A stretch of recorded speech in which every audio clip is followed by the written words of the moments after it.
A continuación, entonces, pues eso concluye mi presentación. Yo quería pedirle a Jean-Marc que es, Jean, are you up and ready? You're next. Jean, pues ha estado trabajando con Escala Latam de hace varios meses, y Jean está en Silicon Valley. You're in San Francisco right now, right? Or yes, not too far. Very close to San Francisco, around Palo Alto. Fabulous, fabulous. Lo bueno de, I will switch to English just in 1 second, pero lo bueno de poder hacer esto y de conferencias que hemos usado en la plataforma Rimo es poder conectar expertos de diferentes partes, de Washington, donde está ahorita Constanza, de Silicon Valley, con la gente de Panamá, y traer esa innovación a Panamá. Nosotros siempre hemos hablado de Panamá como un hub de innovación, como un ecosistema digital, y yo creo que este tema de la pandemia es una oportunidad para nosotros en Panamá de hacer eso una realidad. So, Jean, I'm telling them how we're connecting people to Remo. And, we talk about making Panama a hub for Latin America for open innovation, and how we're bringing people together from Silicon Valley.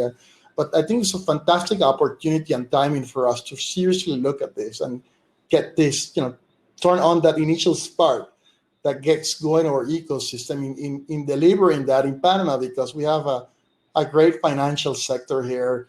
We have great opportunities and capabilities financially for Latin America. So it could be a fantastic place as a hub and for us to deliver that promise that we talk about. So with that, Jean, I will let you introduce the audience to open innovation, design thinking, and share some of your thoughts as to things moving forward. So thanks for being with us today. Pleasure. And Roberto, te entiendo muy bien porque tu articulación es muy clara. Fabulous. I now you're learning Spanish. We're going now. I understand you very well when you speak English. Well, not 100%, but say 60, 70%. Yesterday I was on a call with 2 groups of Japanese people, and I'm learning Japanese, so I got about 5% of what they said. So in comparison, today it's a pleasure for me to be with you. 67%, we're doing fantastic, great. So we're ready to go. So, okay, Jean, so the stage is all yours, okay? So I'll go away. No problem. And thank you very much for the introduction. And I would encourage you to click on the top right of your screen where you see the full screen sign, the 4 little arrows, because this will make my slides bigger for you. So you will see a lot better. Some of my slides have a lot of information on it.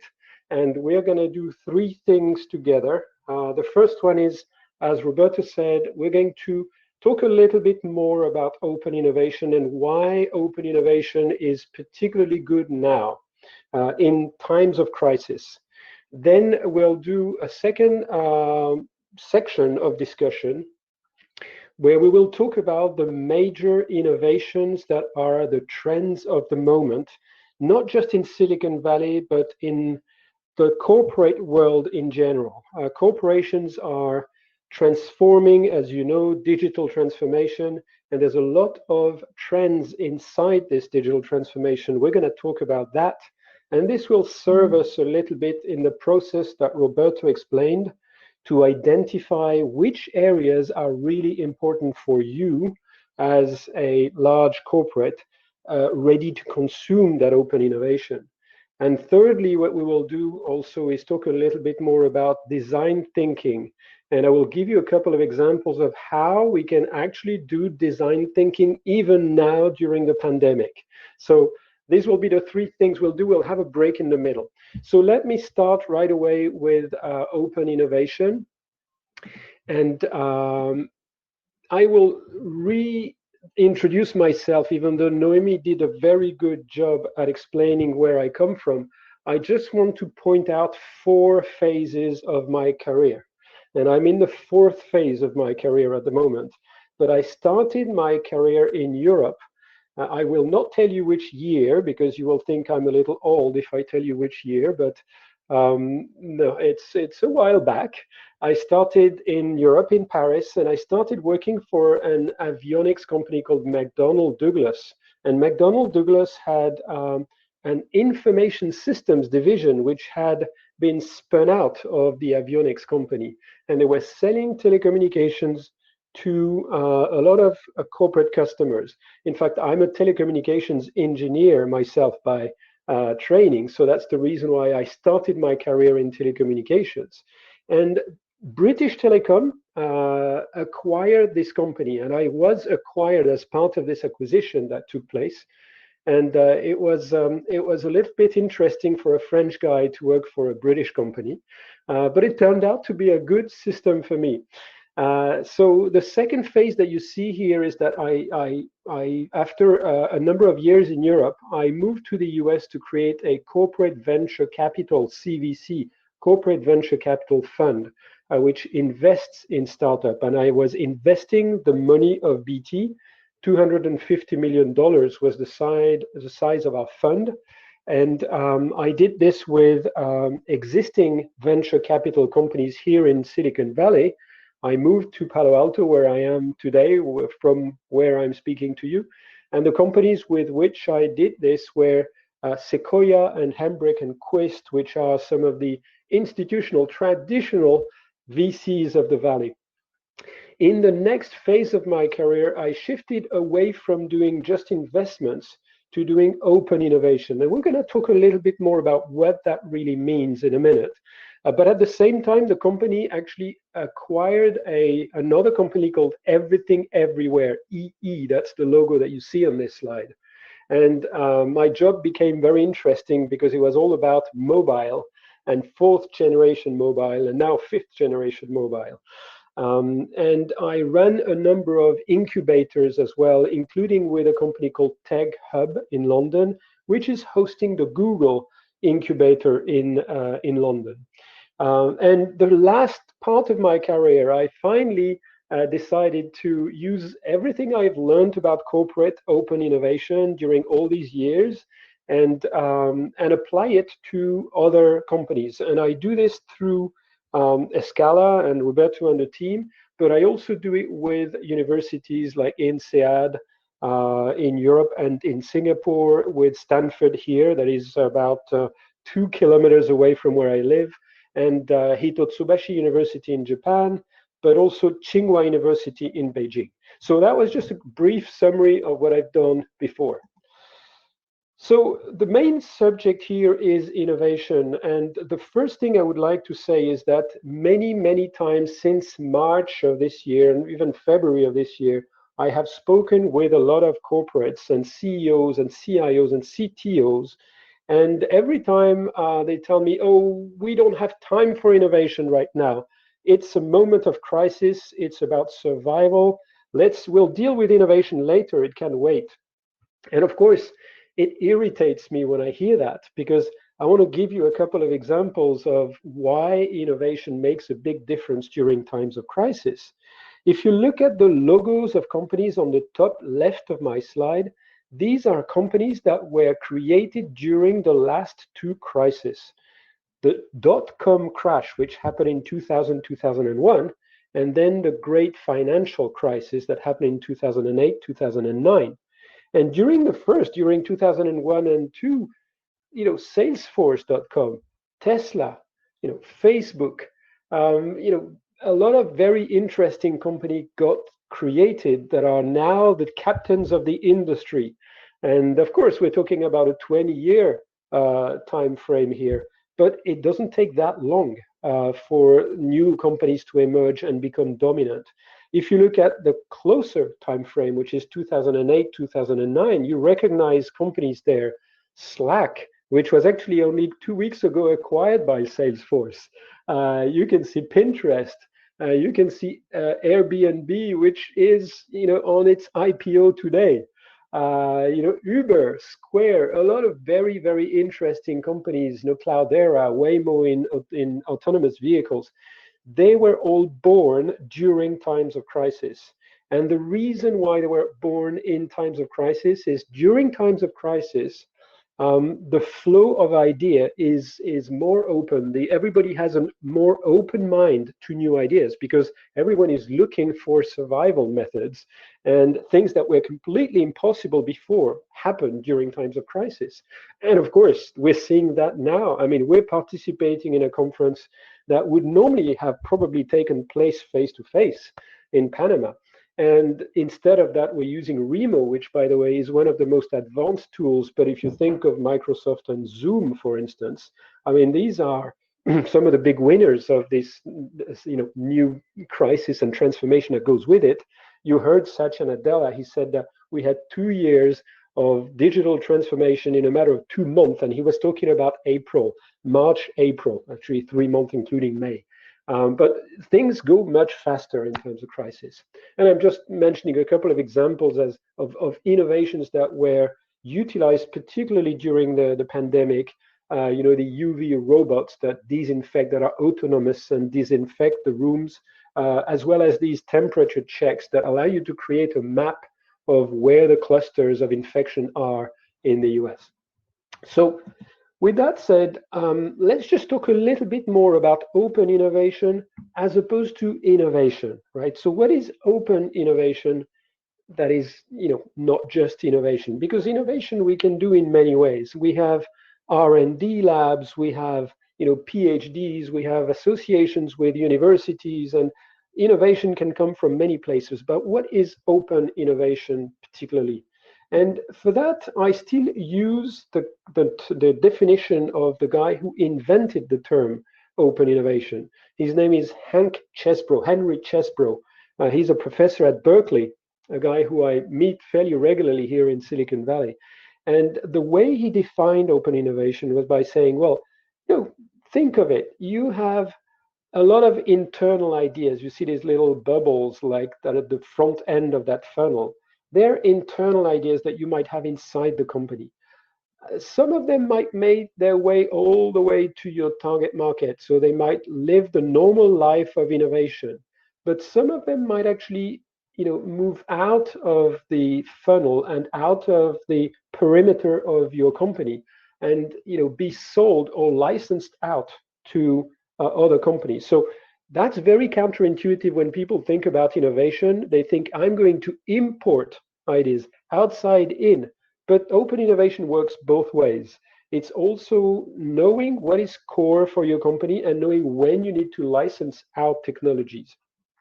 But the majority of the cases of open innovation are these white bubbles at the bottom. These are ideas that come from the outside of your company. They can come from your customers, they can come from startups, they can come from universities, they can come from anywhere, as long as you have a radar, an ability to find them, to identify, to qualify them, to filter the good ones in your funnel, the ones that will have an impact on your market. That's what we're talking about here. We're talking about the ability, your muscle, the new muscle, or for some of you it's not new, but the improved muscle of identifying these external ideas, making them work to have a bigger impact on your market. And this is something that many companies have been doing for a number of years, but this is something that the program that we're on today is looking to further improve your capability, your capacity to do that business as usual, not only once in a while because there's a program that does it. We want you to be able to do that regularly because we think this is the best way for you and sometimes the most frugal way, the least expensive way for you to get access to innovation. Examples of open innovation. So, of course, many people think first of creating a corporate venture fund to invest in startups, and that's a possibility. Investing in startups sometimes is a good idea, sometimes it's not a good idea. It's not always the right thing to do because equity and capital outlays, sometimes they're actually not constructive for startups. They might be useful, but I have myself invested in a lot of startups during my corporate venture capital CVC years. But I can say, before you do that, before you create a corporate venture fund, you have to think about what are the other ways of participating in an open innovation. Another way is to have a scouting team to detect those unique technologies. And what we're going to do during this program is we are going to act a little bit like your scouting team. We're going to prime the pump and bring to you some startups that are specifically around the areas that you are looking for to increase your innovation funnel. Another way, as I was mentioning earlier, is to use a licensing team to either acquire patents from other companies or to commercialize your own patents, your own intellectual property. So that's another way of participating in open innovation. And finally, you can also have an incubator or a venturing team that is inside your company that takes some of these outside ideas or even create something completely new, but not in the way you would create it with an R&D lab, in a way that is much more collaborative and open to the outside world, open to entrepreneurs that would want to participate in creating a project with you, or open to startups. But it happens with a lot more of your own oil and your own muscle when you do it as an incubation project. So what this is not about, and I like this particular cartoon here because it says, I'll give you a second to read it. It says what we all think and what we all know. A large company is not in a position to work exactly like a startup, and a large company should not try and work like a 20-person company. It can be chaos very quickly. It can ruin the efforts of a large company to try and imitate what startups do. But instead of imitating what startups do, it's very interesting for large companies to work with startups, to leverage their innovation and their entrepreneurship spirit. That is possible, but it requires a process. It requires this funnel, this ability to have a radar to find the good ones and to qualify the good ones. So open innovation is a surprise pandemic winner, I call it. And there's many, many reasons why open innovation, instead of going down in times of crisis, is actually picking up momentum everywhere. And the first reason is that all of a sudden, because everyone is doing Zoom all day long, you don't have to travel to meet the entrepreneurs or the startups. They appear in front of you by magic. So, I take my example. I'm part of multiple schmooze groups. I was mentioning earlier that I was speaking to 2 different companies in Japanese yesterday. Well, these was 2 startups, right? So it was very interesting for me to be able to interact with startups that I would never have found before, because it would have forced me to travel to Japan to do that. And this is just too much trouble to meet 2 companies. So all of a sudden, it opens a lot of possibilities. Every Friday, I am part of a group of investors and corporate innovation teams that review a number of startups. And I did this before, and it was a face-to-face meeting, and we had about between 10 and 20 startups that show up every Friday. And honestly, they were mostly startups from Silicon Valley, because this is where I live, and this was a physical meeting. Now, since March, we've moved the meeting online. We have startups coming from the world over, including a number of South American startups, but also startups from Asia, startups from Europe, from Eastern Europe, and even from Africa. So it opens the net much wider. The other thing is, it also allows you to have more collaboration with your customers when it comes to innovation. Autodesk, I'm sure a lot of you know this company. It's a very interesting, assisted design, computer-assisted design company.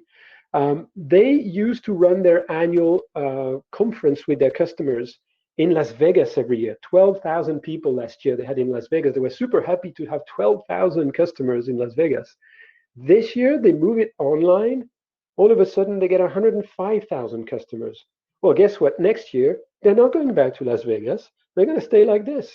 So it's much better to reach out to a larger number of customers. Now, when you hear all this, you say, okay, well, that's a lot of different possible companies. It becomes a jungle. How will I be able to filter the good ones? If I had a few hundreds before, now it's a few thousands. It's difficult to find the good ones. Well, AI, artificial intelligence, is now mature enough to help you. There are tools specifically to help you look at a list of companies and detect the ones that you would want to work with, that you might want to approach to find out more about what they do. So the arrival of AI is very, very providential for us at this time. And again, and we're going to talk about that more later, design thinking is still possible. You can still do collaborative design thinking, co-creation, and inventing new products based on these technologies, even in the middle of the pandemic, even if everybody is scattered around the world. We'll talk more about that. I'll give you examples of that later.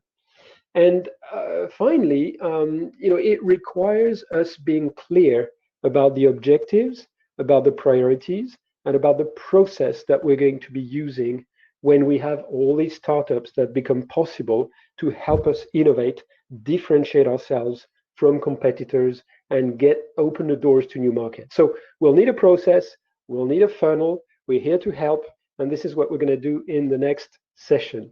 Right, so this is all I wanted to say as a first part, which is really about open innovation. And now, if you don't mind, what we're going to do is shift to a subject which is very related. And I am going to give you a download, as in I'm going to narrate for you, explain to you 10 of the most important corporate innovation themes that I see when I speak to my counterparts and people that do corporate innovation worldwide, not just in Silicon Valley, but everywhere.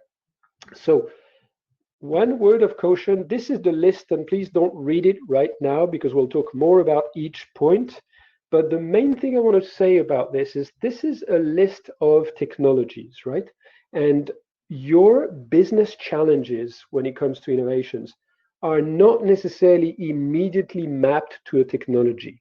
In fact, that's a point that I was discussing with Costanza before we started this meeting, and I'm sure she'll mention that to you again later today. But your business problem and a technology that would help you solve this business problem, there is a connection that needs to happen here.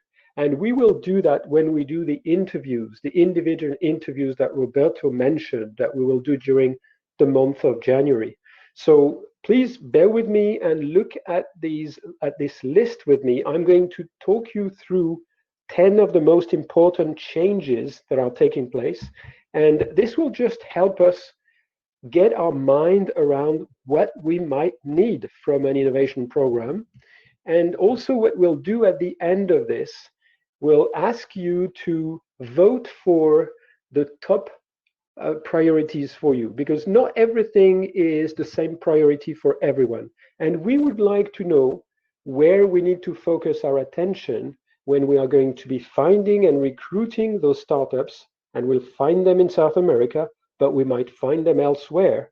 We need to know which are the top subjects that you guys want to hear from. Okay, so let's get onto that list, and let's start with the first two. So the first two are, number one, it's about digital ingestion. And Noemi was very kind. She gave us the translation in Spanish, so you can also read the translation in Spanish. But I'm going to explain each one to you.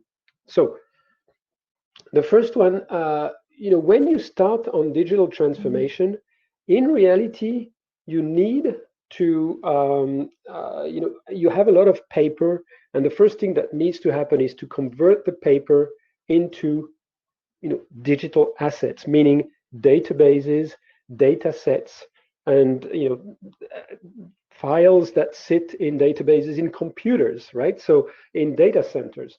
And that process of conversion of paper to digital is still something that is receiving a lot of attention today. You might think, oh no, everyone's done that already. Not the case. Most companies have not finished doing this, and they continue doing this because they receive invoices, they receive all sorts of paper documents. Some of them are handwritten, and it is important for them to be able, if they want to apply digital processes, they need to convert that to digital documents. And there are companies that do that very well. And they use something called optical character recognition, OCR, which is something that was invented a long time ago, but now OCR is receiving the help of artificial intelligence. So when it's not very clear what a character looks like, because it's a handwritten character and it was written very fast, artificial intelligence helps increase the accuracy of the optical character recognition. And then once you have converted all these documents in digital, then you move to another phase of the cycle, which is called RPA, robotic process automation. And robotic process automation is about using all your IT workflows and making sure that they are well oiled and they connect to each other so that things can happen automatically in, once you have a document. So for instance, a loan document, if you're a bank and you're receiving a lot of documents from the person who wants a loan, you need to convert these documents into things that a computer can manage, and you need to move it towards the an AI process that helps you filter the good ones, the good loans, the good potential customers for loans, and then process it so that the loan can be issued. That whole process is all about RPA. Okay, so that's a very significant area of innovation for many companies. Moving to the next one, number 2, on your right. So the second one is about, where does your IT work today? Do you still have your IT, all these computers on your site, on your premise? Or have you already migrated a lot of your IT workloads to the cloud, to AWS, to Azure, to global cloud platform? You name it, there's multiple suppliers there. They're becoming gigantic. And the reasons why people did not want to do that originally 5-10 years ago, or really 5 years ago, is they were concerned about security. They were concerned about the reliability of these cloud platforms. But today, you have to be recognizant of the fact that these guys have more resource to maintain their cloud platforms than any of us individually, even very large corporates. We don't have enough resource to give it the same attention as they do. So they are non-stop, and they have some of the best security and cyber protections possible on the planet. So a lot of people have started migrating their IT workflows to the cloud. However, it's not as simple as it seems, because some of these applications are very difficult to move. They use a lot of data that you don't want to move, because the data is very sensitive. It can be customer data. You don't want to lose it. You don't want it to be hacked. So there's a lot of complexity behind this process, but there are also a lot of innovative companies that help move your workloads to the cloud and benefit from the fact that you have the scale of the cloud to work your IT. So that's a second subject, which is very, very high on the list of companies that are going through digital transformation. Next 2 subjects. So, it's all good to have transferred your applications to the cloud. You also want, from a user perspective, whether it's your customers or your employees, you want them to have access to the best possible type of application interface. Yeah, you don't want your application to look like it's a form from the 1980s. You want it to look like a proper website, which is dynamic, which has video in it, which has graphics, which is very easy to navigate, which has very little user friction. And for that, you need to have a good process for taking some of these applications and converting them, at least the front end of these applications, into mobile or web applications that are very easy to manipulate. Like, for instance, the application we're on now, Remo, actually works in a browser. And I'll show you another example of an application later when we talk about design thinking that works entirely in a browser.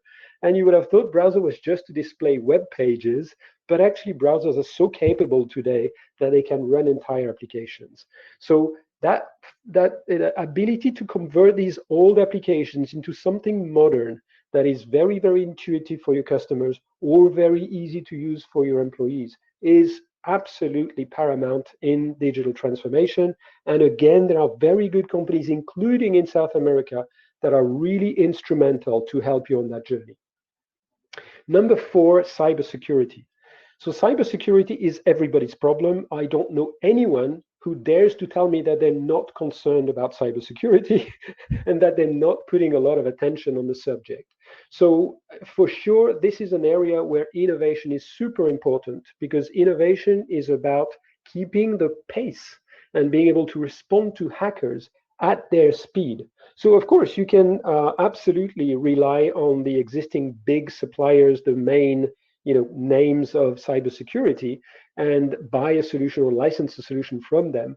But it's quite important for large companies today, everywhere on the planet, to be aware of the state of the art in terms of cybersecurity.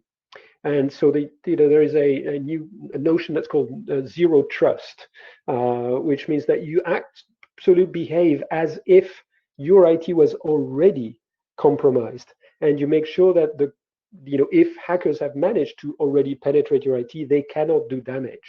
But there's something else which is happening in the background in the big labs of some governments and others, which is called quantum cryptography. So quantum computing is a new technology which is in the making. It's been announced already for the last nearly 10 years. People have been working on it.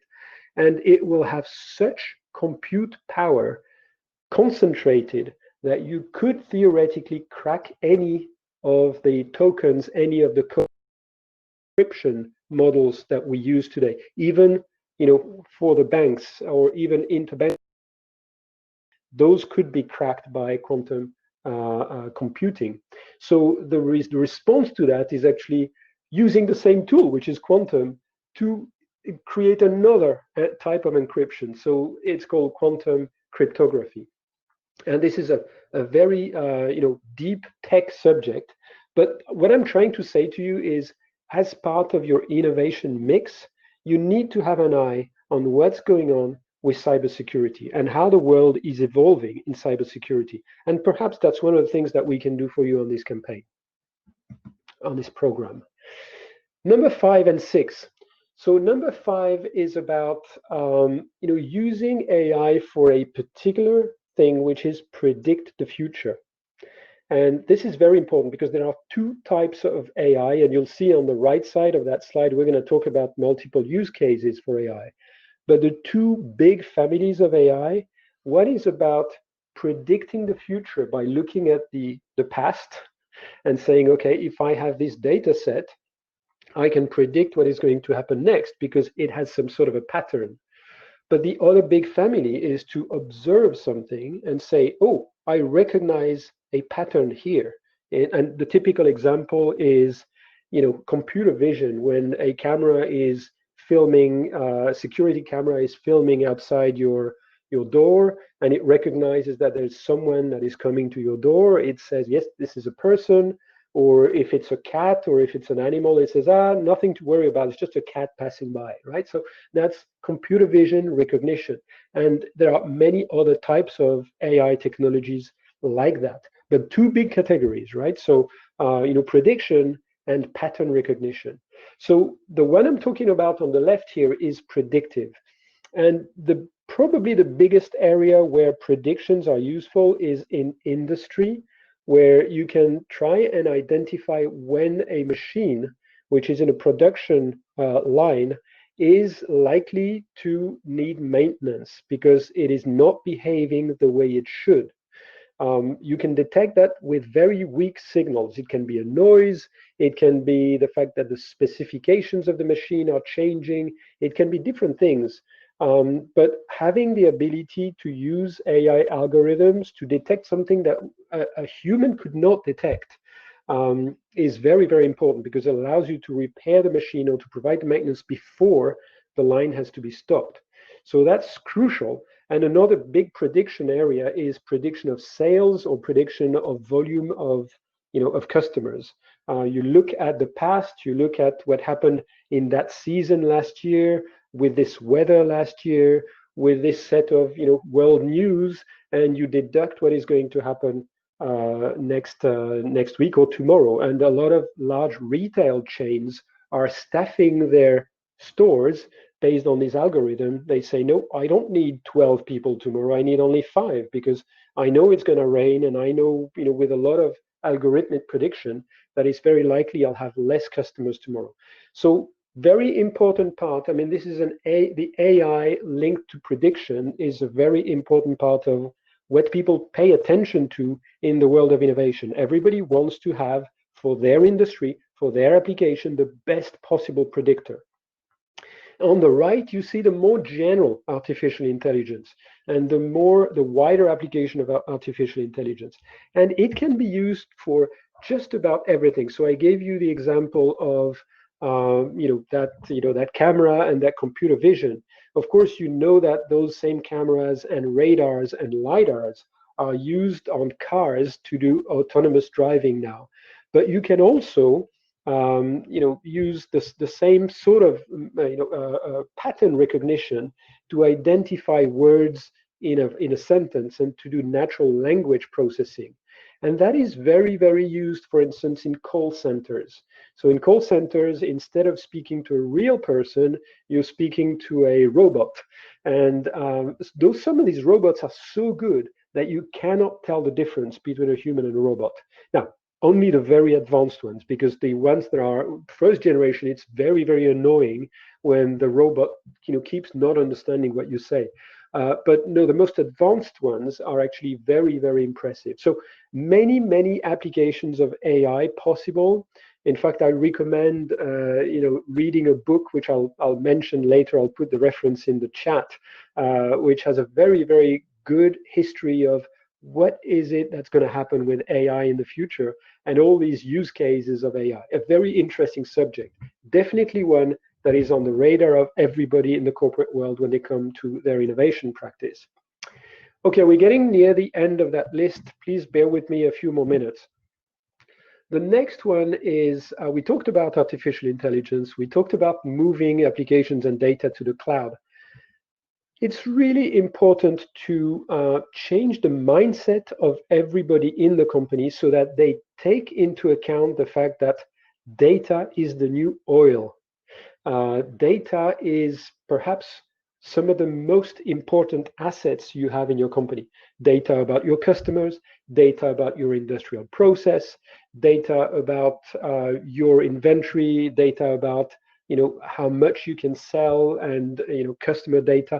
So data has become very rapidly, with the algorithmic power of applications and artificial intelligence, the one thing that becomes the asset that is essential for your company. But if this is clear to the management of the company, to the CEO or to the chief strategy officer or to the CIO of the company, it's not always clear to all the employees in the company.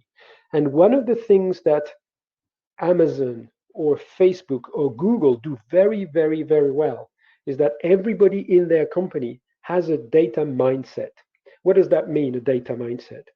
Everybody in the company knows that they need to contribute data to the entire data lake. What they call a data lake is the data warehouse where the company keeps all its data. Every single employee feels responsible to create data, even if they're just a sales administration person, even if they're just a field operations person.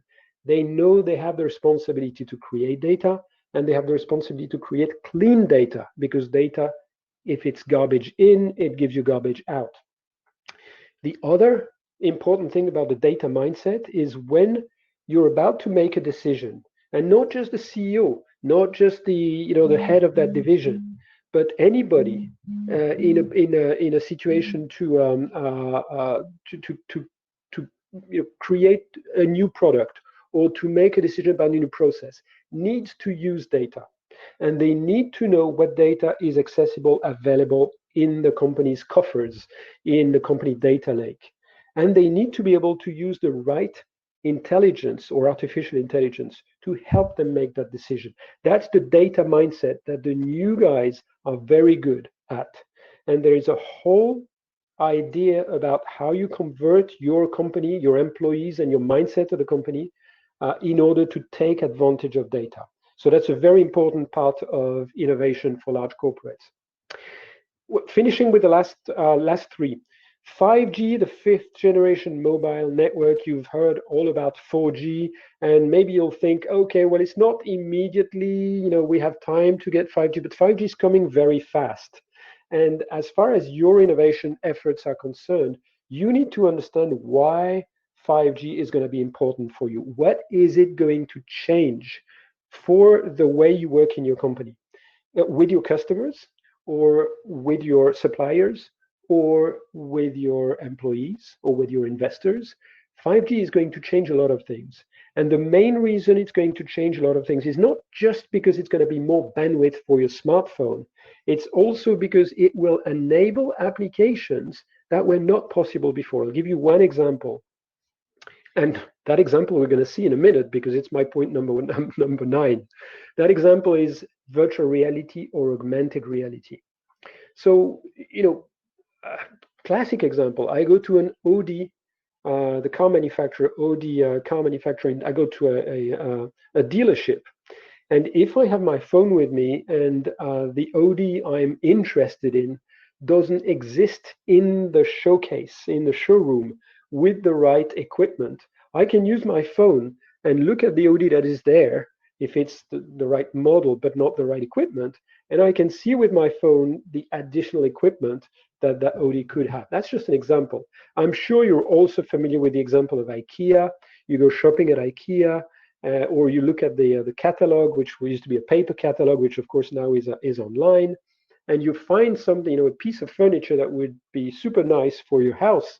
But now with your smartphone, what you can do is you can look at your room and you can say, yep, I can see it fit in my room, and you can move it around and you can see the dimensions that fit exactly, even the shadow that it would cast in your room. So this is augmented reality, and this is changing dramatically the way you will reach out to your customers and you will interact with your customers about your products when these are visual products. So 5G is going to enable this. This was actually very difficult to do with 4G because 4G is fast, but it's not fast enough to do that. If you move the phone fast, with 4G, that piece of furniture would move from your wall. With 5G, it will stay. And this is just an example, but there is a lot of other things that we can talk about in 5G. And having an eye on this as part of your innovation radar, very important in my opinion. Okay, I'm not going to dwell on AR because we just talked about it, right? So I gave you an example. There's many other examples of AR. It's not just about having a headset. Don't think of it just as the head-mounted display. Nobody wants to wear that for too long except the hardcore gamers, okay? But that's a special market. But for us in business, there will be a lot of applications of using your phone to see augmented data on everything you do, whether it's construction, industrial, or services. So this is going to be a big revolution, and everybody is kind of interested in this subject to make sure that they're not missing the next wave, and they appear to their customers as completely up to date with new technology. And finally, blockchain. And this is not a complete list because there's so many other things we could have put on that list. But blockchain is actually quite important because if you think of internet, the revolution of the internet was mainly about making information available and fluid across the whole world to everybody. You have information today thanks to the internet that you did not have before, and you can get that instantly. And blockchain is doing the same thing, but not about information. Blockchain is doing the same thing for anything that has value. And it allows that value to be tokenized, as in to be cut in small pieces and super secured. And it does not require someone in the center to guarantee this, because the whole blockchain itself, which is a distributed mechanism, guarantees the security of the system. So what blockchain will do is enable value to be traded exactly as fluidly tomorrow as information is fluid today for you. So it will revolutionize the way we trade, the way we sell, the way we exchange value, even for arts collectors. You can start buying a piece of the Joconde or the Mona Lisa if you want, just a very small piece. I exaggerate when I say that, of course, but it's just to give you an example of the importance of blockchain. Okay, I need to pause here because I bombarded you with so many ideas, and my caveat around this is not the only list, right? You probably have other ideas about things that are important for you that you want to put at the top of your innovation priority list. And what we're going to do now is we're going to give you a chance to express that in a survey.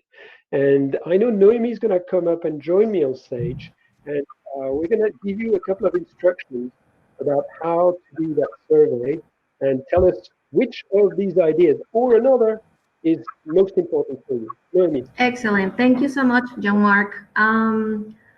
Definitely, we would like to have a little bit of participation from the audience. I think that we have heard so many exciting things about how technology is impacting our life today, digital solutions and stuff. So in the chat, if you look at, I'm going to switch to Spanish now. Para la audiencia, queremos tener un pequeño ejercicio con relación a las categorías de innovación que Jean-Marc nos ha explicado hoy.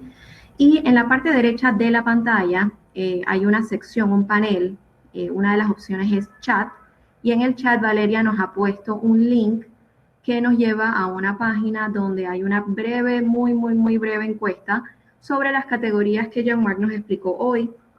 Nos gustaría que visitaran esa página, invirtiéramos un par de minutos, de pronto seleccionando algunas de las categorías que ustedes consideran son prioridades de innovación en sus empresas. Puede ser que las necesidades que ustedes están teniendo actualmente, hoy, no están en esa lista y hay una opción al final para poner otra categoría, pero bueno, los invitamos a que puedan llenar la encuesta rapidito, unos 2 minutitos.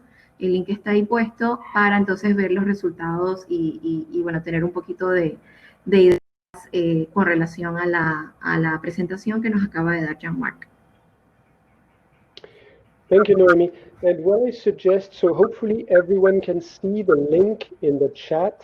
If you click on your chat button, you'll find that link. Please go to that webpage and cast your votes. That would be fantastic. And I'm super interested in seeing which of these trends is the most important for you. Which of these innovation areas you feel are really essential for your company that you absolutely want to put. And it doesn't have to be just that, because we have an option that is otra. So it could be otra. So by all means, go ahead and click on that link. And let's see your votes.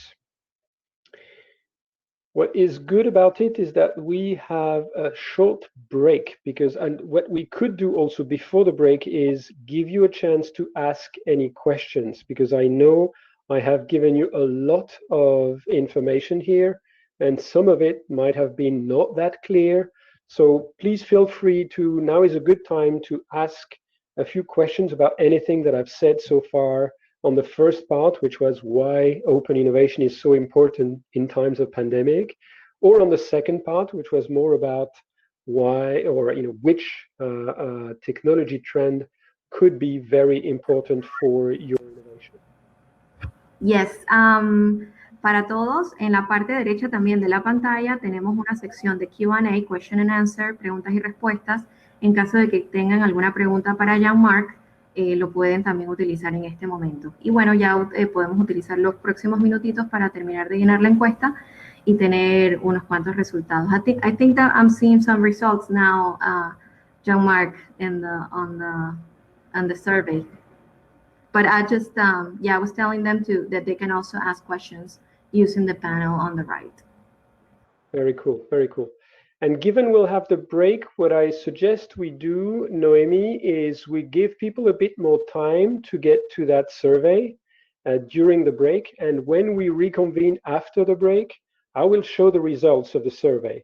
So that gives people a few more minutes to cast their vote. I think that's an excellent idea. We will go on a break now. That means that vamos a ir a un pequeño receso. Vamos a pasar nuevamente a las mesas. Ahorita estamos en modo conferencia, vamos a pasar a un modo donde van a haber unas mesas y sillas a los que no estuvieron desde el inicio, y básicamente pueden utilizar el tiempo pues para terminar de llenar el survey o el formulario, o también para compartir con otros asistentes. Solamente tienen que prender sus cámaras y micrófonos, y bueno, nos vemos en unos 5 minutitos de vuelta. Okay, we're going to be back in 5 minutes now, Mark. Fantastic, thank you very much.